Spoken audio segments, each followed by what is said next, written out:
Kasus 2, Tuan B usia 37 tahun menjalani perawatan hari ke-14 di Ruang Sadewa RSC Banyumas dengan diagnosa medis skizofrenia paranoid pasca mengamuk di lingkungan rumah. Saat diobservasi, tampak penampilan Tuan B rapi, tampak semangat dan terlihat segar.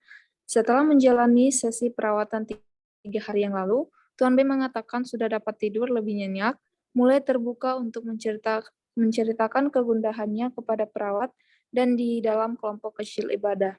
Ia mengatakan menyesal sudah meminum alkohol dan merokok ketika sedang marah, dan merasa tenang ketika bermain gitar dan bercanda dengan temannya. Namun Tuan B mengatakan masih berat untuk terbuka bercerita kepada istri dan orang tuanya karena malu akibat PHK yang ia alami dan takut menyisakan mereka. Tahap prainteraksi, perawat melakukan persiapan pasien sebelum melakukan pengkajian kepada pasien. Perawat terlebih dahulu mencari informasi tentang pasien dengan mengecek rekam medis pasien. Halo Pak, selamat pagi. Perkenalkan, saya Suster Rama. Saya akan merawat Bapak hari ini. Pagi, Suster. Sebelumnya, saya cek dulu identitasnya ya Pak. Boleh sebutkan nama dan tanggal lahirnya? Niko Simbolon, 1 Desember 1997, Sus. Oke, sesuai ya Pak. Bapak sukanya dipanggil Bapak atau nama aja? Panggil Niko aja, Sus. Oke, baik Niko. Jadi hari ini suster yang akan merawat untuk melanjutkan perjanjian kita yang minggu lalu. Nah, untuk itu saya mau minta waktu Niko sekitar 5-10 menit. Kita ngobrol-ngobrol dulu. Boleh nggak ya? Boleh, Sus. Boleh.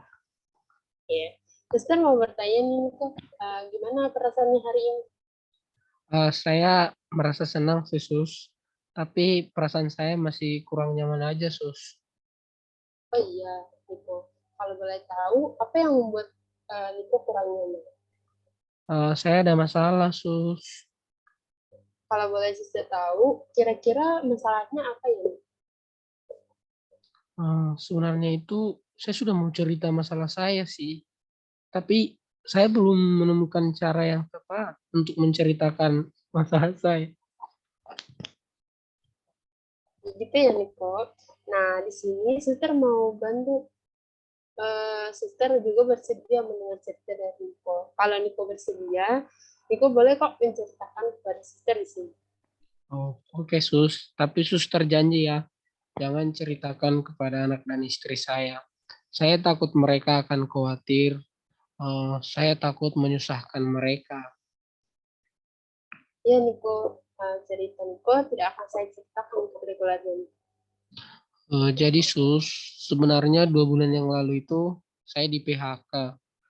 Saya khawatir tidak bisa memenuhi kebutuhan keluarga saya, biaya sekolah anak, terus saya sudah nggak punya penghasilan, nanti dan istri anak saya makan apa.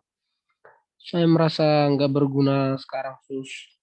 Saya nggak bisa memenuhi tanggung jawab saya dan malah membuat keluarga saya susah.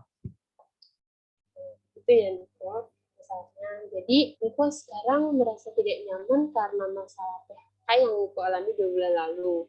Dan Niko belum menemukan cara yang tepat untuk memberitahukan hal tersebut kepada istri dan keluarga Niko ya. Iya, Sus. Oke, sebelumnya kalau Niko ada masalah, bagaimana cara Niko mengatasinya? Apa yang Niko lakukan? Dulu kalau saya ada masalah, saya suka minum alkohol dan merokok, Sus.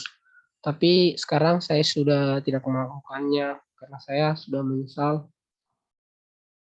Oh, begitu ya Niko. Selain itu, apa ada cara lain yang Niko lakukan? Ada sih, Sus. Saya kalau lagi stres itu bermain gitar, terus kumpul-kumpul sama teman. Itu bisa membuat saya lebih tenang, Sus. Tapi untuk masalah ini saya masih kesulitan untuk mengatasinya, Sus. Kira-kira suster ada saran untuk saya? Ya, suster, sebelumnya kasih saran untuk Niko. Apa Niko ada rencana sebelumnya? Ada, Sus. Rencananya saya akan memberitahu istri saya terlebih dahulu. Eh, karena istri saya yang saat ini lebih memahami saya. Oh, begitu ya Niko. Iya, Sus. Tapi saya tidak tahu bagaimana caranya nanti, Sus, untuk menceritakannya. Oke, kalau saran dari sister, Niko nanti ajak istri Niko buat bicara di tempat yang nyaman dan juga tenang, biar Niko juga nyaman bercerita. Mungkin Niko bisa memulainya dengan menjelaskan alasan Niko mabuk dan mengamuk saat itu. Lalu Niko bisa melanjutkannya ke permasalahan PHK. Gitu. Nanti setelah Niko selesai bercerita, mungkin Niko bisa mengajak istri Niko buat mencari solusi dari masalah yang sedang Niko hadapi. Oke, Sus. Nanti akan saya coba saran dari suster. Semoga berhasil dan berjalan lancar ya, Sus. Oke, kira-kira kapan Niko akan memberitahu masalah ini kepada istrinya? Rencananya besok sih, Sus. Saya mau ceritakan sama istri saya. Oke, Niko. Jadinya rencananya besok. Nah, besok Niko boleh bercerita ke istri Niko sama seperti Niko bercerita ke suster. Niko boleh ceritakan semua masalahnya dengan tenang sama seperti sekarang. Jadi Niko tidak perlu cemas dan malu lagi. Oke, Sus. Nanti akan saya latih dan coba ceritakan kepada istri saya, Sus.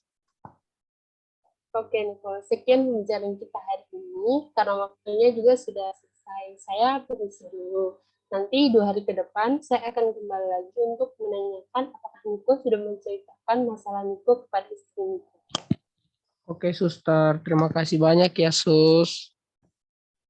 Ya, Niko. Setelah 2 hari kemudian, perawat kembali bertemu dengan pasien dan akan melakukan evaluasi. Halo Pak, selamat pagi. Perkenalkan, saya Suster Hana. Saya akan merawat Bapak hari ini. Pagi, Sus. Sebelumnya saya cek identitas dulu ya Pak. Boleh sebutkan nama dan tanggal lahir itu? Niko Simbolon 1 Desember 1997, Sus. Oke, sesuai ya Pak. Bapak sukanya dipanggil Bapak atau nama aja? Niko aja, Sus. Oke, baik. Baik Niko, jadi hari ini suster yang akan merawat untuk melanjutkan perjanjian kita yang lalu. Nah, untuk itu saya mau minta waktu dari Niko sekitar 5-10 menit.